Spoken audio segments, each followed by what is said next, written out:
দেখবেন তাহিরির বদনাম কোনো হিন্দুরা করতো না, সব হিন্দু এসে ওয়াজ শুনে, সব হিন্দুরা এসে ওয়াজ শুনে আমার ওয়াজে। বহুত হিন্দুরা ওয়াজ শুনে মুসলমান হয়ে গেছে। আমরা কি জোর করে আনছি? রাষ্ট্রীয় নিয়ম করে এফিডেভিটের মাধ্যমে ওরা এসে সব ইচ্ছা বলছে হুজুর ওয়াজ ভাল লাগছে, আর ইসলাম ধর্ম শান্তির ধর্ম মনে হয়, আমি মুসলমান হতে চাই, হয়ে গেছে। আর দোকানে পাটে হাটে ঘাটে বাজারে ম্যাক্সিমাম বদনাম করে এই মুনাফিকের গোষ্ঠীরা। সবচেয়ে বড় ক্ষতি করছে, আমি যে এলাকাতে ওয়াজ করতে আসি আজ পর্যন্ত কি শুনছেন যে আমি কোন পীরের বিরুদ্ধে ওয়াজ করছি, কোন হুজুরের বিরুদ্ধে ওয়াজ করছি? এরপরে দেখবেন এক শ্রেণীর মুনাফিকরা ভালো দেখতে পারে না। কি দেখতে পারে না? ভালো দেখতে পারে না।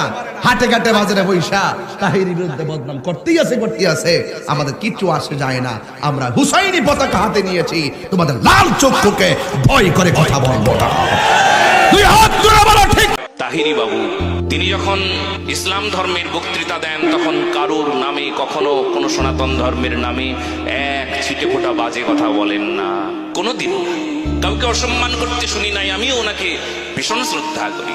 তবে আমি আপনাদের কাছে অনুরোধ করব, এমন যদি বক্তা হয়, তবে এই বক্তা, ভারতবর্ষ থেকে বলছি, এই বক্তা, এই দাস কখনো কোনোদিন ইসলাম ধর্মের বিরুদ্ধে একটা কথাও বলবে না। এইরকম বক্তা চাই, এইরকম বক্তা। তাহিরি বাবুর মতন বক্তা চাই। ওনার মতন বক্তা যদি সবাই হয়, ওনাকে ফলো করুন, ওনাকে দেখুন, ওনার আদর্শ মানুন। আমি গ্যারান্টি দিলাম আমাদের মুখ থেকে কখনো কোনো সময় আপনার বিরুদ্ধে একটা কথাও হবে না। ওনাকে আদর্শ